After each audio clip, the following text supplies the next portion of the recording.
ജെൻസി എന്ന് പറയുന്ന യുവതലമുറയിലെ കുട്ടികൾ അവര് രാമായണം ഒന്നും അധികം വായിക്കാറില്ല.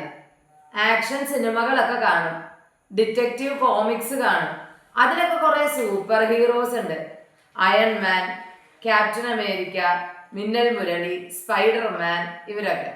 എന്തുകൊണ്ടാ കുട്ടികൾക്കൊക്കെ ഇവരെ ഭയങ്കര ഇഷ്ടം? അവരൊക്കെ ഭയങ്കര പവറുള്ള ആൾക്കാരാണ്, അതുപോലെ തന്നെ നീതിക്ക് വേണ്ടി നിൽക്കുന്ന ആൾക്കാരാണ്. എന്നാലേ അത്ര വലിയ പവർ ഒന്നുമില്ല, കാണിക്കാൻ വലിയ ബോഡി ഇല്ല. ഒരു വയസ്സായ പക്ഷിയുണ്ട് രാമായണത്തില്, ജടായു. രാവണൻ സീതയെ കട്ടുകൊണ്ടു പോകുന്നതാണ് രംഗം. പുഷ്പക വിമാനത്തിലാണ് തട്ടിക്കൊണ്ടു പോണത്. ജടായു അവിടെ റെസ്റ്റ് ചെയ്യാണ്. അതിന്റെ മുകളിലൂടെയാണ് ഈ പുഷ്പക വിമാനം പോണത്. സീതയാണെങ്കിലോ രാമ ലക്ഷ്മണ രക്ഷിക്കൂ എന്നൊക്കെ പറഞ്ഞ് കരയുന്നുണ്ട്. ആരെ? രാവണൻ. രാവണനെ തോൽപ്പിക്കാൻ ആർക്കെങ്കിലും പറ്റുമോ? എന്തിനാ വെറുതെ തടി കേടാക്കണേ എന്ന് വിചാരിച്ച് ജടായുവിന് വേണമെങ്കിൽ മിണ്ടാതിരിക്കാമായിരുന്നു.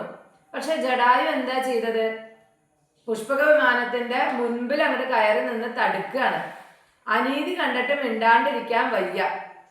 രാവണന്റെ കയ്യിൽ ഗദയുണ്ട്, വാളുണ്ട്, വേറെ കുറെ ആയുധങ്ങളുണ്ട്. ജടായുവിന്റെ കയ്യിലോ കൊക്കും നഖം മാത്രമേ ഉള്ളൂ.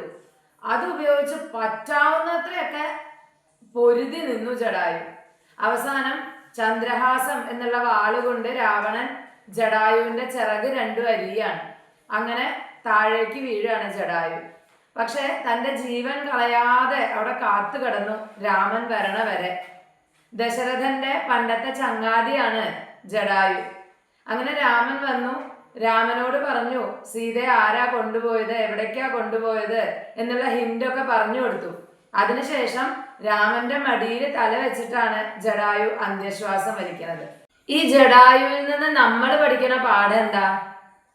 ഒരു ഹീറോ ആവാൻ വലിയ പവർ ഒന്നും വേണ്ട, നല്ല മനസ്സ് മതി. അനീതി കണ്ടാൽ കണ്ണടയ്ക്കരുത്.